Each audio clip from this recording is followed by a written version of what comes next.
I was actually watching the TV, and there was an ad on TV for the Supreme Court allowing women to do fire and law enforcement. And so I literally thought, well, that sounds like fun. I applied for the job. And I was looking for employment, and there was a small article in the newspaper that the attorney, John Ford, had filed a lawsuit. And so I filed a letter right away and said, I want to apply. And I got a letter back saying, until the courts tell us, we're not taking any applications. And 2 weeks later, I got another letter saying, you can put in your application. When I became 16 and went to get my driver's license, I was standing at the DMV looking at the bulletin boards. And I remember seeing for CHP officers and the whole thing, and of course at the bottom was male, and I was thinking, this would be a really cool job. And I remember my stepfather at the time says, yeah, they only let men do that. And here is fast forward, years later, this is great money. You get to go on the highway, you get to see other parts of California. Yeah, sign me up.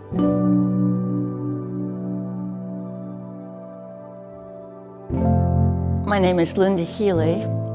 In 1974, I became part of the first CHP Academy class that included women. I'm Pat Carr, and I was part of the Women's Traffic Officer Program in September of 1974.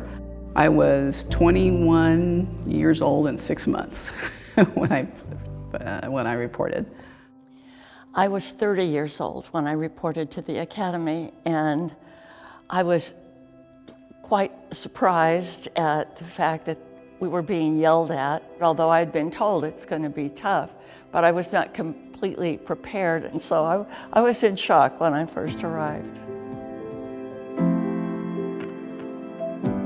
The first sound that comes to my mind is when we marched into the gymnasium for our meet and greet the media. We did what's called the stomp and step, and that stomp resonated throughout the hallways. It echoed. And I was just trying to conform to what the expectation was, but I really, truly thought on that first day that I had made a mistake.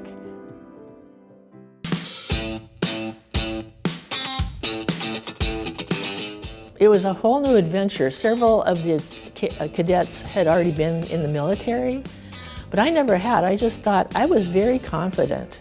Most of the male officers were very professional and very kind. I could outrun most of them. I couldn't get the chin-ups and all of that, but we were pretty athletic. Because we went through all the same stuff that the guys did, and many of us did it better. We just kept our nose clean.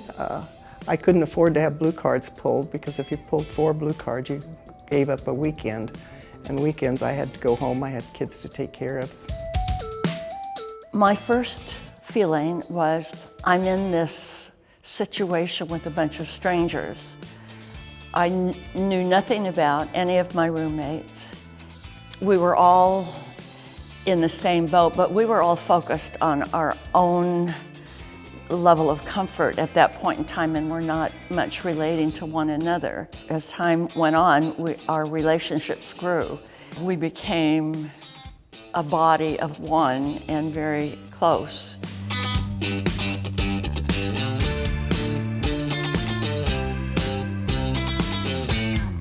I know for me, I think it was camaraderie, because frankly, we were under a lot of pressure, and there's a lot of stress for a lot of the women. My experience was, and among my roommates and all that, is that we need to hang in there and show these people that we can do this, that women can do this, and actually show the nation that we can do this.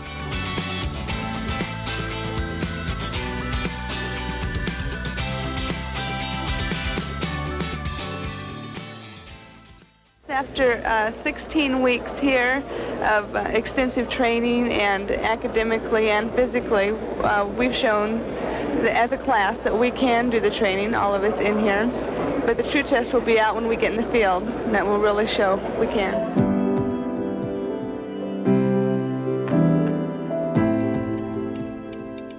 When Pat and I arrived in East LA, we were not accepted at first, but over time, over time, we were fairly well respected. The thing at the time is women aren't strong enough, women aren't tough enough. How can we put women out in front of danger? We got through this despite all of the media attention. We proceeded as though there was no media attention, and we just did our job.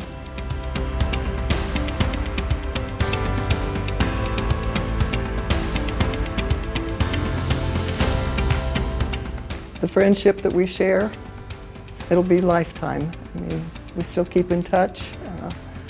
Not many people can say they spent 16 weeks in an academy together or go through what we went through, but that makes you stronger together.